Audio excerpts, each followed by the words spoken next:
De todas las formas de discriminación que hay en el mundo, el racismo es quizá la más absurda. Los científicos nos lo han dicho hasta el cansancio. No existe ningún fundamento biológico ni genético en la idea de raza. Agrupar a la gente según su tono de piel, sus rasgos faciales o capilares carece de sentido. Y sin embargo, ¿cuántos crímenes se han cometido basados en prejuicios raciales? El racismo facilita la división y la opresión del otro, como ocurrió con los judíos, pero también con los tutsis, los gitanos y los chichimecas. En México, bajo el cobijo del mito de una nación mestiza, se ha sometido silenciosamente a la mayoría de los pueblos originarios. Con el pretexto de igualarnos a todos, se exterminan sus lenguas y sus culturas y se les inculca un sentimiento de vergüenza por su identidad. Nos guste o no, hoy vivimos en un sistema generado desde el colonialismo que se ha perpetuado hasta la fecha por conveniencia de algunos. Un sistema que supera a los individuos y en el que de una u otra manera participamos todos. Los blancos gozamos de un privilegio ancestral imposible de ignorar. Tenemos más oportunidades de educación y un acceso más inmediato a la salud, a los puestos directivos y al poder. El racista es por definición la persona que está en el privilegio y desde ahí discrimina a los que se encuentran en situaciones de desventaja. Amparados en la corrección política, los beneficiados evitan abordarlo y, como siempre, los que sufren discriminación son quienes a costa de todo tipo de humillaciones, incluso arriesgando su propia vida, han conseguido ponerlo sobre la mesa. En la revista de la Universidad de México, creemos que para generar un cambio social son necesarios el análisis y la autocrítica. Solo una vez que reconozcamos nuestros prejuicios y las distintas maneras en que ejercemos la discriminación y el racismo, podremos modificar nuestro comportamiento. Bienvenidos al programa de la revista de la Universidad. Hoy iniciamos una serie de programas en torno al racismo en México y el mundo. ¿Y qué más ideal para empezar a definir y acotar este campo donde hay tanta controversia, pero también tanto sufrimiento y tanto abuso, con la doctora Olivia Gall? Ella es doctora en Historia Política, es miembro del Centro de Investigaciones Interdisciplinarias en Ciencias y Humanidades de la UNAM y uno de sus ejes de investigación es la discriminación racial y étnica en México y América Latina. Olivia, bienvenida. Muchas gracias por acudir al llamado. Muchísimas gracias por la invitación. Desde el año pasado, presides el Seminario Universitario Interdisciplinario sobre Racismo y Xenofobia en la UNAM. Surge por sus iniciales. ¿Cuál es la función de este seminario en el contexto actual, en México, en nuestro país? Bueno, la UNAM, el rector, el doctor Graue, tomó la decisión en el 2019 de que hubiese un seminario universitario UNAM para atender estos temas de racismo y xenofobia. Y lo hizo porque, bueno, como nos manifestó el doctor Oyama, para él era importante que la UNAM tuviera una voz, digamos, institucional desde la rectoría, amparada por la rectoría, sobre estos temas que son temas que, como tú bien dijiste, crean tanto sufrimiento a nivel internacional y nacional. Entonces, este seminario nació a partir de lo que fue durante 5 años la Red Integra, la red temática de investigación sobre identidades, racismo y xenofobia, que fue una red CONACYT. Ahora CONACYT ya no financia redes temáticas de investigación, pero digamos que a partir de los 5 años de intenso trabajo de la Red Integra, pues constituimos el Seminario UNAM, que tiene muchos investigadores y académicos, profesores, profesoras, en estos temas dentro de la propia universidad. Entonces, seguimos empujando una agenda de investigación, de divulgación, y si podemos también de incidencia en políticas públicas y también en políticas sociales en estos temas. Difícil es precisamente la mediación en cuanto a lo que quiere decir exactamente racismo. Es decir, ¿ha cambiado la definición de racismo en el tiempo? ¿Qué tan viejo o qué tan moderno es este problema? Sí, pues sí, eso es una muy buena pregunta que parece como que ya está superada, pero no, porque mucha gente cree que el racismo siempre ha existido, ¿no? Es decir, que siempre, desde que la especie humana nació en este planeta, cuando te encuentras a otros que son diferentes de ti, sobre todo desde el punto de vista, vamos a decir, cultural o étnico, pues es muy probable que los trates en forma racista. Pero es que es importante decir esto porque en realidad siempre ha habido en la historia de la humanidad fenómenos que tienen que ver con el miedo, el rechazo, incluso el odio o hasta el conflicto, ¿no? Con los otros, que son grupos humanos, en efecto, étnica o culturalmente distintos. Sí, eso ha existido siempre. Y digo, podríamos hablar horas, pero no se trata de eso.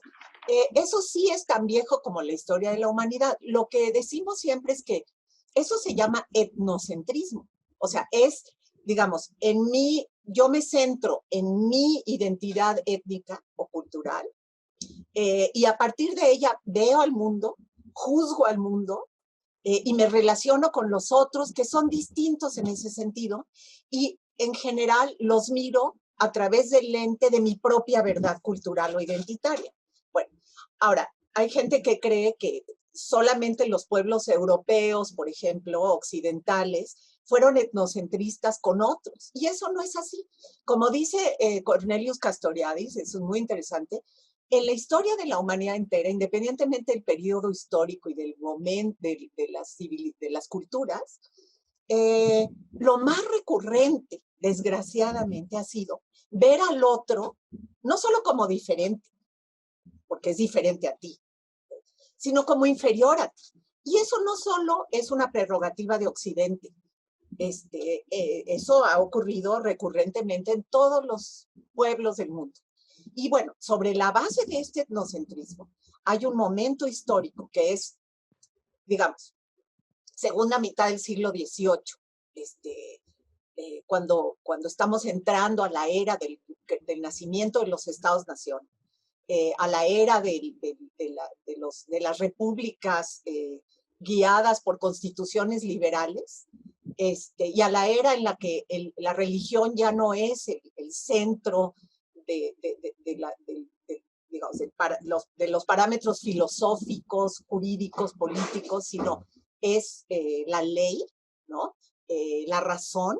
Es en ese momento en que este etnocentrismo como que bascula y pasa a una de sus caras, pero que es justificada en forma biologicista, donde se dice, todos somos iguales ante la ley, digamos, dentro de un territorio nacional, porque nuestra constitución así lo marca, pero hay unos que son menos iguales que otros. Y esos, generalmente se justifica esa desigualdad, muchas veces, porque como que son biológicamente inferiores. O sea, pueden ser las mujeres, que no teníamos derechos igual que los hombres en este marco, pero también los pueblos que son considerados biológicamente inferiores.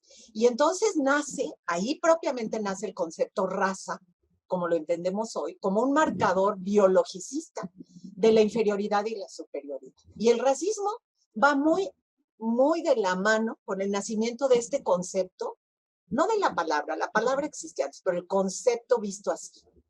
Así te lo contestaría.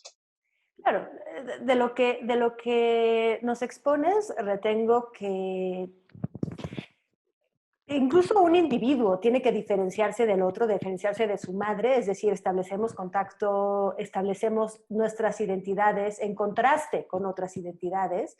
El problema inicia cuando se establecen jerarquías y lo otro resulta inferior. Y entonces aparece en este momento de la historia que señalas una idea para sustentar esta inferioridad, ya no en si se trata de un pueblo elegido o el que tiene los mejores dioses, sino en términos biológicos, ¿no? Digamos que empezamos con el reino de la ciencia, el reino del conocimiento, el reino de la clasificación positivista.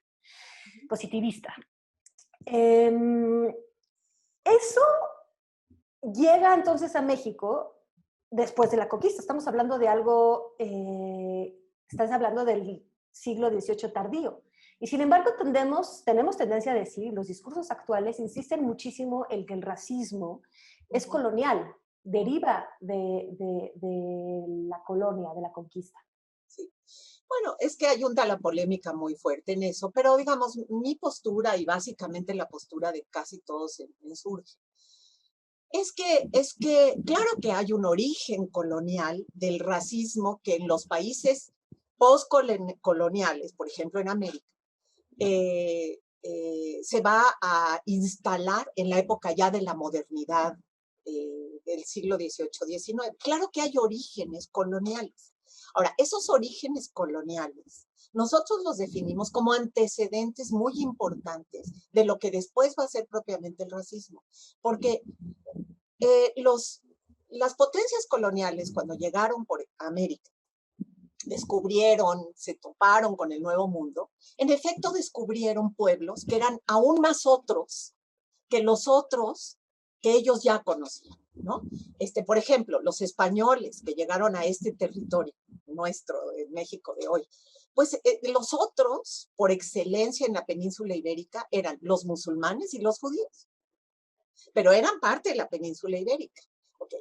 Pero estos eran del mismo tronco religioso, digamos, monoteísta, y eran distintos, muy rechazados por la cristiandad, pero más conocidos. Cuando llegan a América, encuentran pueblos que son mucho más que herejes, ¿no? Son paganos y son culturalmente muy distintos de los que ellos conocían.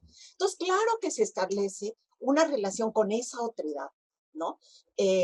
Muy aguda en términos del establecimiento de diferencia, de inferioridad, de superioridad, ¿no? Incluso Ginés de Sepúlveda pensaba que eran seres sin alma y sin razón, o sea, no seres humanos, ¿sí? Y sobre la base de esto, que digo, qué bueno que Las Casas ganó esa polémica, pero tampoco es que estuviera completamente exento de considerar a los indígenas inferiores, ¿no? Pero sobre la base de esta mirada se crean relaciones absolutamente desproporcionadas de superioridad e inferioridad, pero no están fundadas en el concepto raza que yo describí hace un momento, que es un concepto de la modernidad. No se habla en términos de razas y tampoco están fundadas en las diferencias que se ven a simple vista en la fisionomía de las personas. Está fundada básicamente en relaciones de diferencia, jerarquía y colonialidad, ¿no? Colonización. Pero bueno, sí podemos hablar de mucha injusticia, de mucha discriminación, de muchas relaciones de poder muy crueles, pero eso no necesariamente es racismo. Sobre esa base se crea el racismo moderno en estos países, con orígenes coloniales. Pero es distinto decir, el concepto raza nació en 1492, a decir, nació después con antecedentes. De acuerdo.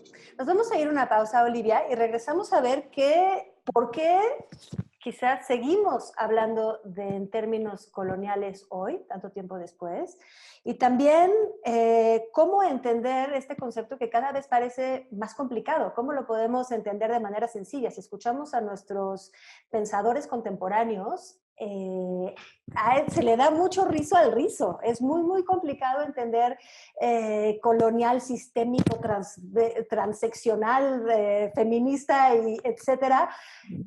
Son conceptos que se vuelven muy, muy, muy revueltos y creo que en algún momento pueden también crear cierto rechazo a la comprensión. Volvemos.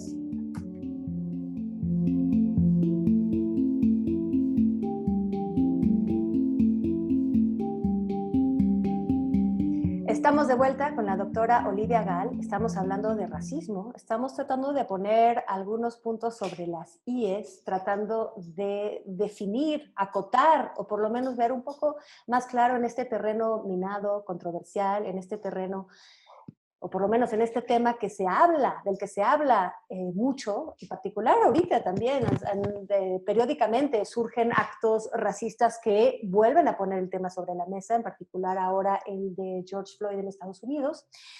Y antes de irnos al corte, Olivia, estábamos tratando de definir si el racismo era colonial o no era colonial, si tenía raíces o no raíces, desde dónde salía, desde un etnocentrismo muy antiguo, desde la construcción de las identidades de los pueblos. Siempre parece que el racismo podría ser un concepto fácil de entender, es decir, es el odio al que es diferente y hay que combatirlo. Y sin embargo, nos la pasamos tratando de darles definiciones muy complejas, tratando de hacer precisiones. Y yo lo que me pregunto es, también frente a la incomprensión que a veces me causan ciertas aproximaciones al racismo interseccional, etcétera, eh, ¿cómo se llega al grueso de la población, que somos finalmente los que ejercemos el racismo en nuestro país todos los días? ¿Cómo salir de toda esta esfera de pensamiento y llegar a la gente? Sí. Bueno, pues esta última es la gran pregunta, ¿no? Está tan acendrado el etnocentrismo, están tan acendradas otras estructuras de clasificación y de poder relacionadas con el etnocentrismo, como el tema de género, como el tema étnico, como el tema moderno, racial, llamado racial, que es muy difícil deshacer ese mecanismo estructural eh, de relaciones de poder, ¿no? Cuando digo estructural, no solo me estoy refiriendo a clase social. El racismo, o sea, y el patriarcado son tan estructurales como las relaciones de diferencia de clase, pero están todo engarzado. Es muy difícil deshacer ese nudo, pero siempre estamos en esa tarea. Ahora, hay que entender que todo este etnocentrismo convertido en la modernidad en racismo biologicista, ¿no? Tiene una historia también en la modernidad. O sea, hay que ver que en el siglo XIX, fines del XVIII-XIX, hasta la Segunda Guerra Mundial, la idea de raza estaba tan acendrada en la sociedad que realmente había científicos, médicos, filósofos, etcétera, que consideraban que la raza lo era todo. O sea, que clasificar a las personas por raza biológicamente determinada te explicaba todas las diferencias entre la gente de manera muy profunda y clara, ¿no? Ahora, con la Segunda Guerra Mundial, eso cambió en el sentido de que la Segunda Guerra Mundial procedió, digamos, los nazis procedieron a tratar de exterminar de la faz de la tierra a un pueblo entero, los judíos, y también a los gitanos, sobre la base de que eran racial y culturalmente no solo inferiores, sino indeseables para el futuro de la humanidad, ¿no? Y esa idea es tan profundamente racista, a un nivel tan violento, que el mundo dijo, no puede ser, esto no puede seguir. Entonces, ¿qué fue lo que pasó después de la Segunda Guerra Mundial? Que se empezó a decir, no, ya no hablemos en términos de raza. Ahora vamos a hablar en términos de etnia. Ese concepto ya no lo vamos a usar. O vamos a hablar en términos de cultura, porque ese concepto raza es incorrecto, ya no lo vamos a usar. Ahora, se empezó a hablar en términos de etnia o de cultura, lo cual no significó que en la mentalidad de la gente, en los sentimientos de la gente hacia la otredad, en las prácticas de poder y las prácticas clasificatorias, la gente dejara de pensar que los otros son esencial y irremediablemente inferiores. Entonces, el lenguaje cambia, lo cual no significa que cambiara la idea de la irremediable, inamovible diferencia del otro.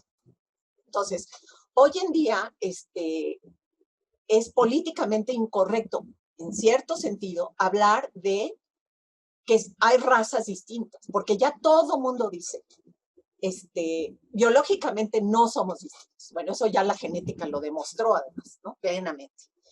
Entonces es políticamente incorrecto en cuanto a que somos biológicamente tan diferentes, ¿sí? Pero cuando se dice el racismo es una construcción cultural y el ver a los otros como raza es una construcción cultural, o vernos como raza y ver a los otros como raza, yo siempre pregunto, ¿qué se entiende por eso?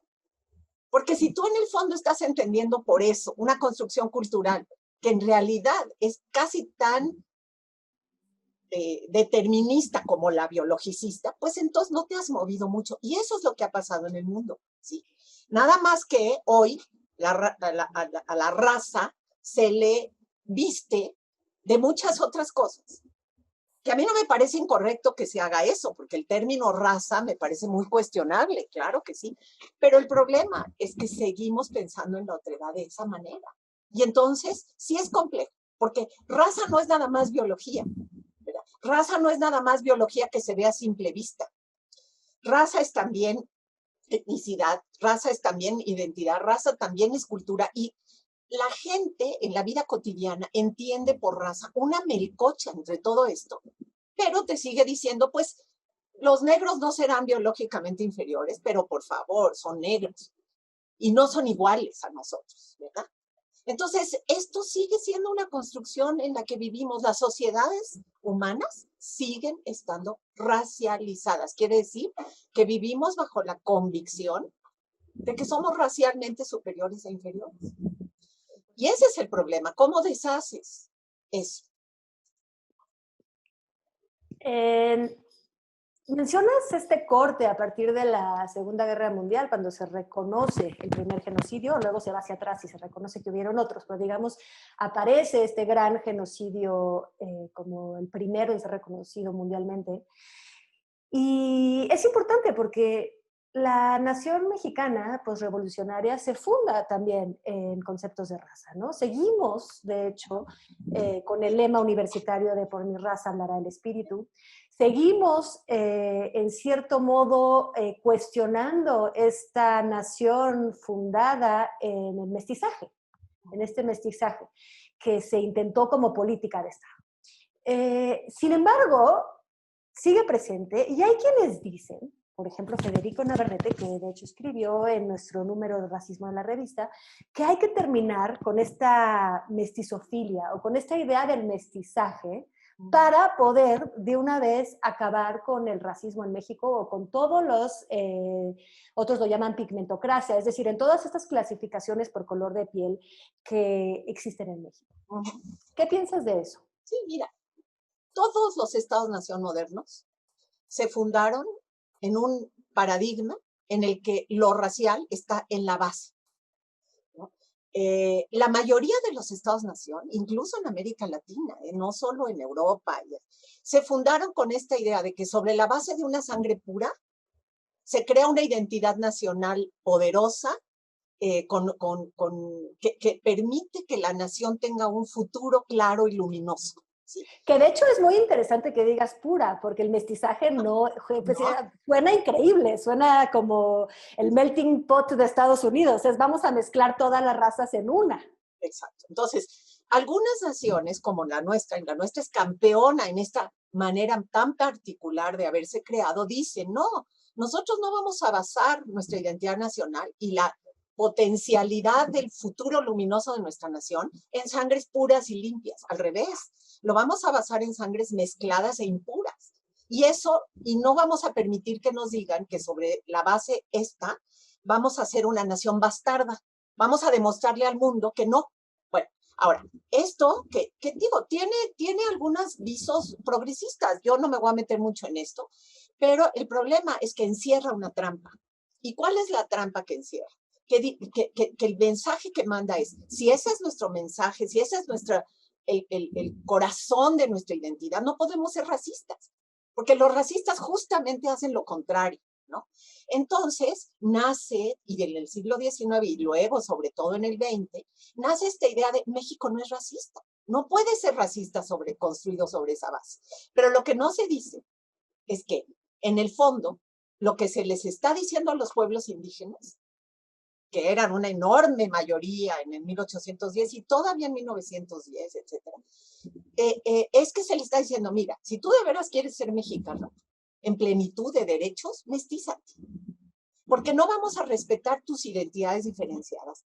Y ahí hay un mensaje adentro que no se usa, porque no se usan los conceptos de raza, que es, pues no vamos a permitir que siga siendo racialmente diferente. Y obviamente, diferente significa inferior, porque hay un mensaje de nuestro mestizaje debe occidentalizar a esta nación.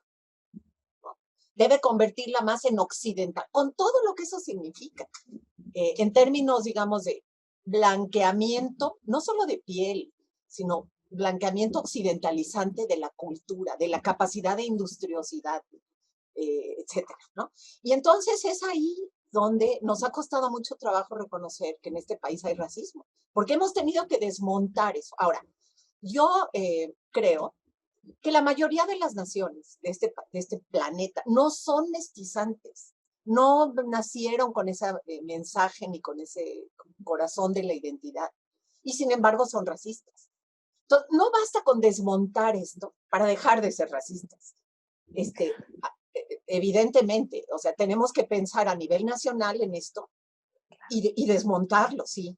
Pero es terrible, porque en el otro extremo están países como Estados Unidos que han reconocido el problema de la raza, que separan claramente a sus ciudadanos por raza y siguen teniendo problemas de racismo.